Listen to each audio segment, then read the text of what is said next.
심각한 저출생에 이어지는 가운데 오늘 반가운 소식이 전해졌죠.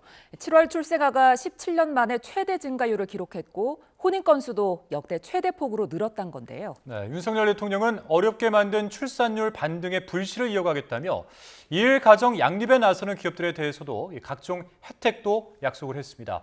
대통령실 유혜미 저출생 대응 수석과 자세한 이야기 관련해서 나눠보겠습니다. 자, 안녕하십니까? 안녕하십니까? 예, 먼저 오늘 발표된 7월 인구 동향부터 좀 살펴보겠습니다. 오랜만에 저출생 추세에 좀 반전이 일어났다. 이렇게 봐도 될까요? 어떻게 보십니까? 저희는 저출생 반전에 희망이 보이기 시작했다라고 이제 이번에 나온 숫자를 해석을 하고 있는데요. 예. 지난 2분기에 출생아 수가 8년 반 만에 증가로 돌아섰습니다. 그러니까 상당히 오랜 기간 동안 감소하다가 증가로 돌아선 것만도 굉장히 반가운 일인데 7월 달에는 출생아 수가 앞서 말씀드린 것처럼 7.9% 늘어나서 굉장히 큰 폭으로 늘었거든요. 그래서 이제 그 출생률의 저점을 거의 찍고 있는 것이 아닌가, 반등의 희망이 보이는 것이 아닌가 하는 생각을 하는데 그런 생각을 하게 된 데는 이제 혼인 건수도 굉장히 큰 영향을 미쳤습니다. 혼인 건수도 보시면 혼인 건수는 2분기 연속해서 이제 전년 동기 대비로 증가를 했고요. 7월 달에는 무려 전년 동월 대비로 32.9% 늘었습니다. 굉장히 크게 늘었네요. 굉장히 크게 늘었죠. 예. 그래서 이렇게 크게 늘어난 것이 왜 반가운 소식이냐면 혼인에서 대체로 이제 출생으로 첫 아이의 출산으로 이어지는 것이 약 한 2년 정도 시차를 두고 일어난다고 보는데 예. 그리고 현재 혼인 건수가 늘어나는 것은 추후에 출생아 수의 증가로 연결될 수가 있기 때문에 지금 현재도 출생아 수가 증가로 돌아섰지만 이것이 앞으로도 계속 이어질 가능성이 굉장히 높다. 그래서 이 두 가지 통계를 봤을 때 저출생 반전에 좀 희망이 보인다라고 긍정적으로 해석을 하고 있는 상황입니다. 그 이제 앞으로 그러니까 하반기에도 이렇게 이런 추세가 계속 될까요?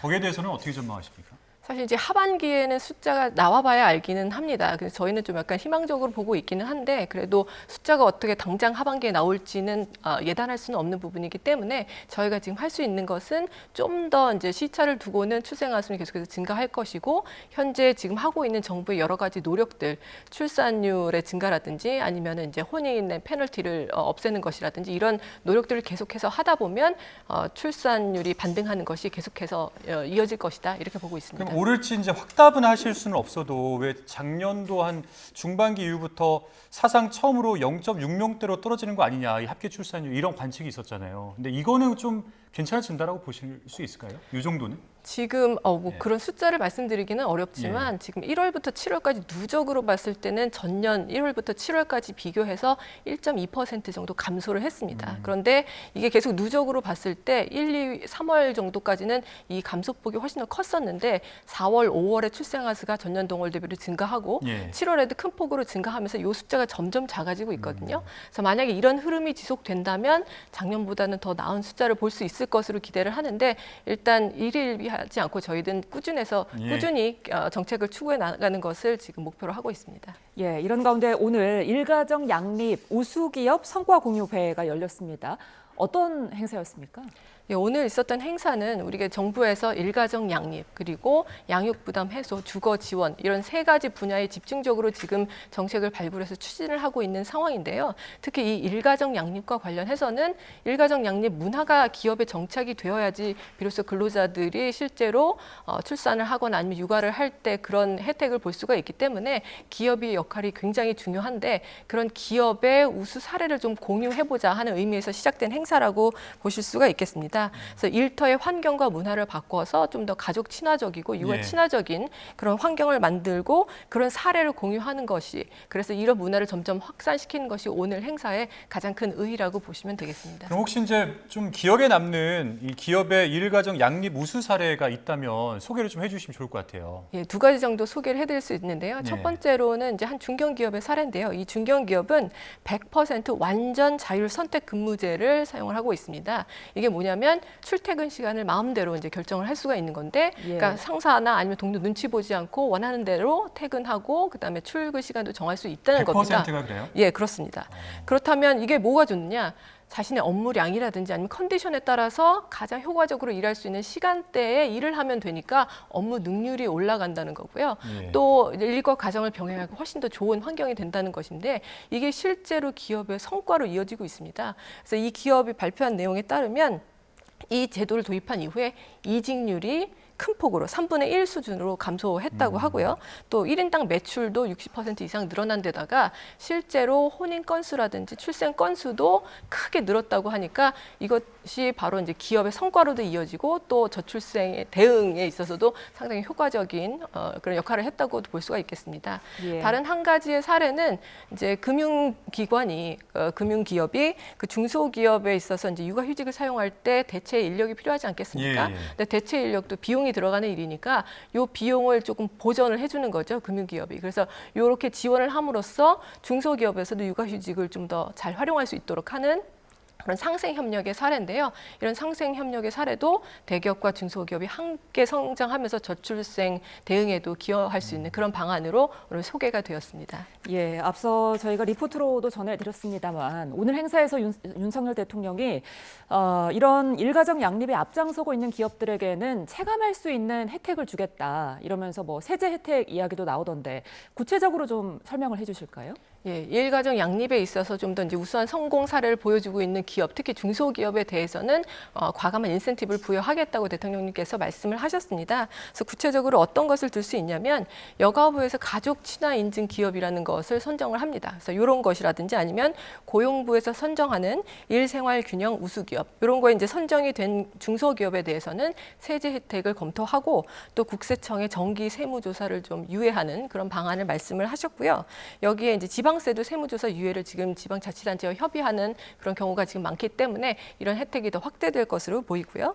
여기에 산업부나 중기부에서 이제 중소기업 대상으로 정책 자금을 좀 집행을 하는데 여기에서 좀 더 우대를 한다든지 한도를 확대한다든지 그리고 금융 지원을 강화하고 각종 정부 지원 사업에 참여를 할 때 우대를 하는 이런 것들이 다양한 이제 인센티브로 지급이 될 예정이고요. 이런 부분들이 우수 중소기업들이 많이 나올 수 있는 그 예. 일가정 양립에 선도적으로 나서는 중소기업들이 많이 나올 수 있는 그런 혜택으로 작용할 것으로 생각합니다. 네, 말씀하신 내용들을 보면 이제 일가정 양립 부분에 대해서 내용을 지금까지 쭉 정리를 해주셨는데 사실 이 저출생 위기 극복 해결을 위해서 다양한 방안들이 지금 시행이 되고 있지 않습니까?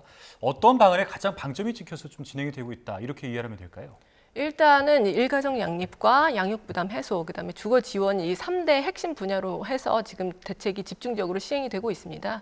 그래서 양육 부담 해소와 같은 경우는 사실은 교육 개혁하고도 맞물려 있는 건데요. 지금 학교에서 시행되고 있는 늘봄 학교라고 하는 것이 네네. 사교육 부담도 좀 완화하면서 사실 돌봄 공백을 메우는 그런 효과가 있는 것이고요. 그다음에 주거 지원과 관련해서는 출산 가구라든지 아니면 이제 그 신생아를 출산한 가구나 이제 새로 혼인한 신혼 부부에 대해서 여러 가지 주거 지원을 제공하는 그런 것들이고요. 이런 것들은 이제 3대 핵심 과제로 추진하고 있지만 이거에 덧붙여서 이제 앞으로 추진하고 지금도 추진하고 있는 과제는 예. 보다 구조와 관련된 구조 개혁과 관련된 부분입니다. 결국에 이런 저출생 현상이 나타나는 배경에는 수도권의 모든 것이 집중되면서 경쟁이 좀 심화되고 이런 것들이 뭐 그 집값이 많이 상승한다든지 여러 가지 결혼이나 출산을 꿈꾸기 어려운 상황으로 내몰고 있기 때문에 지방이 좀 정주 여건이 개선되면서 지방으로도 균형 잡힌 그런 발전이 이루어지게 된다면 이런 수도권 집중 현상도 좀 완화가 되면서 저출생 대응에도 도움이 될 것이라고 보는데요. 이 부분은 이제 의료 개혁과 또 교육 개혁하고도 맞물려 있는 부분이고 지방의 이제 의료 건강권이 보장이 되고 또 교육 여건도 개선이 된다면 이런 부분도 크게 해소될 수 있는 부분이기 때문에 4대 개혁과 맞물려서 저출생 대응도 대책이 추진되고 있다고 보시면 될 거고요. 그리고 또 하나 이제 대통령님께서 강조하시고 저희도 이제 추진하고 있는 부분은 예. 인식 개선과 관련된 부분인데요. 아무래도 소득이 늘고 경제가 발전하면서 그 출생아 수가 줄어드는 것은 좀 자연스러운 현상이기는 합니다. 그런데 이 부분에 있어서 사실은 사람들이 가족의 가치를 예전과 같이 크게 높이 두지 않는다든지 아니면 이런 경험을 많이 하지 않게 되면은 자연스럽게 출산이나 결혼에 대해서 그렇게 긍정적인 인식을 갖지 못하게 될 수도 있기 때문에 이런 부분을 개선할 수 있는 문화적인 접근이라든지 인식 개선에 있어서도 큰 역할이 필요한데 저희가 문화체육관광부라든지 그런 관련된 부처하고도 긴밀하게 소통하면서 관련된 정책들을 계속해서 발굴하고 추진해 나갈 예정이고 현재도 그렇게 발굴하는 노력을 지속하고 있습니다. 예. 그런가 하면 어제는 인구전략기획부 출범을 위한 범부처 합동 추진단이 꾸려졌습니다. 이제 여기에서 정부의 저출생 대응의 컨트롤 타워 역할을 할 텐데 인구부는 언제쯤 이제 설립이 될 걸로 볼 수 있을까요? 일단 인구부와 관련된 이제 법안이 통과가 돼야 될 텐데요. 국회에서 지금 두 가지 법안이 있습니다. 하나는 정부 조직법이고요. 이것은 이제 인구부라는 새로운 조직을 설립하겠다는 것에 관한 내용이고요. 다른 한 가지는 이 인구부가 어떤 역할을 하게 될지에 대한 내용을 담기게 되는 저출산 고령사회 이제 기본법 개정안이 될 텐데요. 이 두 가지 법안이 이제 통과를 하게 되면 국회에서 통과가 되게 되면 이 정부조직법 통과 시점부터 3개월 이내에 지금 인구부가 출범을 하게 됩니다. 따라서 언제 이 법안이 국회를 통과할지 그거에 예. 따라서 인구부가 언제 출범할지가 결정이 된다고 보시면 되겠습니다. 그러면 이제 그렇게 해서 통과가 되고 인구부가 신설이 되게 되면 뭐 저출생 위기 극복을 위해서 다양한 역할들을 수행하게 될 텐데 구체적으로 좀 구상하고 계시는 역할이 있다면 뭐가 있을까요? 일단은 이제 인구 구조가 빠르게 변화하고 있기 때문에 그런 인구 구조 변화 관련돼서 중장기적인 이제 전략을 마련하는 것이 우선적인 것이 될 거고요. 그리고 저출생 대응이라든지 아니면 고령 사회 대응하는 부분에 관해서는 사실 굉장히 여러 부처가 관련이 되어 있습니다. 뭐 복지부, 교육부, 또 뭐 산업부일 수도 있고 여러 부처가 관련이 되어 있기 때문에 이런 부처들의 통합 역할들을 좀 조정하고 협의하고 총괄할 그런 필요가 있는데 그런 컨트롤 타워로서의 인구부의 역할이 가장 중요하다고 볼 수가 있겠습니다. 그래서 예를 들자면 아까 이제 중소기업, 우수 중소기업이 일가정 양립에 대해서 역할을 할 경우에 어떤 이제 인센티브를 지급한다고 했는데요. 사실 여가부에서도 비슷한 사업을 하고 있고 고용부에서도 신설해서 그런 사업을 하고 있습니다. 또 기재부에서도 올해 저출산 관련해서 그 출산 장려금을 지급하는 기업에 비과세 혜택을 주겠다. 그 출산 장려금에 대해서 이런 이제 대책을 발표한 적이 있는데요. 이게 결국에는 하나의 목적을 위한 것이지 않겠습니까? 저출생 대응을 위한 것인데 네. 이런 것이 각 부처에서 이제 산발적으로 시행이 되다 보니까 이런 부분을 이제 통합하고 조정할 필요가 있는데 이번에 이런 부분들을 좀 묶어서 대책이 오늘 이제 행사에서 좀 발표가 된 측면이 있는데 저출생 수석실이 좀 큰 역할을 했습니다. 그래서 인구부가 출범하면 이런 식으로 여러 부처가 관련되어 있는 그런 사업이라든지 아니면 정책들을 인구부가 컨트롤 타워가 돼서 다 정책 총괄하고 조정하는 그런 역할을 하게 될 것으로 생각하시면 되겠습니다. 예, 이제 내일 국회 본회의에서 저출생 3법이 다뤄질 텐데요. 여기에 뭐 배우자 출산 휴가 확대 등이 있다고 하는데 좀 자세히 설명을 해주실까요? 예, 내일 이제 본회의에서 통과될 것으로 이제 예상이 되는 이 3법을 우리가 육아지원 3법이라고 얘기를 합니다. 그래서 남녀 고용 평등에 관한 이제 법이 있고요. 그다음에 근로기준법과 고용보험법 이 세 가지인데요. 여기에서 이제 특징적인 점을 한 뭐 세 가지 정도만 소개를 해드리면 첫 번째는 육아기의 근로시간 단축이라는 것이 있습니다. 그래서 아이들이 이제 어릴 때 근로시간을 조금 단축해서 사용할 수 있는 것인데 이것이 자녀의 대상 연령이 원래 만 8세까지였는데 이것을 12세로 확대하는 것 그리고 육아기 근로시간 단축을 활용할 수 있는 기간을 최대 기간을 좀 연장하는 것 이런 것들이 이제 포함이 되어 있고요. 거기에 배우자 출산 휴가가 현재는 10일인데 이걸 20일로 확대하는 것. 그리고 육아휴직도 현재는 이제 1년을 쓸 수 있는데요. 지금 만약에 부모가 3개월 다 사용을 하게 된다면 예. 여기에 보너스로 6개월을 각각 더 사용할 수 있게 돼서 부모가 합치면 3년까지 육아휴직을 쓸 수 있는 이런 오히려 것들이 이제 사용을 좀 권장하는 그런 제도가 되겠네요. 예, 육아휴직을 이제 조금 더 길게 사용할 수 있는 예. 그래서 이제 부모들의 그 일가정 양립을 도울 수 있는 그런 방면으로 지금 이 개정안에 담겨 있습니다.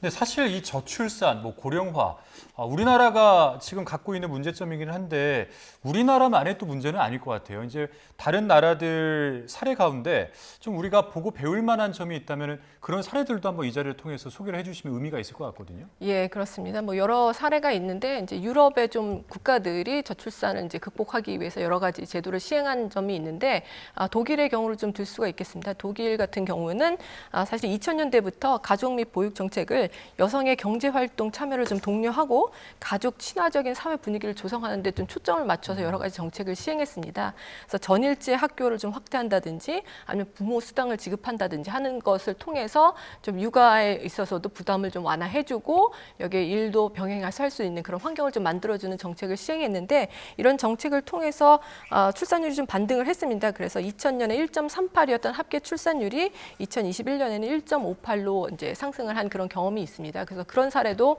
저희가 좀 본받을 수가 있을 것 같고요. 가까이는 이제 일본이 우리보다 훨씬 더 먼저 이제 저출산 고령화를 이제 경험을 했었기 때문에 일본의 사례도 들 수 있는데 예. 일본도 여러 이제 정책을 통해서 출산율이 반등한 경험을 했지만 또 최근 들어서 약간 이제 다시 하락을 하고 있기 때문에 최근에는 2023년에 어린이 가정청이라는 것을 설치해서 지금 범국가적으로 총력 대응을 하고 있는 상황이거든요. 그러니까 우리도 총력 대응을 하는 측면에서 또 일본의 사례도 좀 참고를 할 수 있다고 생각을 합니다. 예, 끝으로 얼마 전 이제 5 쌍둥이 출산을 축하하러 직접 다녀오신 걸로 알고 있습니다. 국가에서 다둥이를 위한 지원 항목들이 있습니까?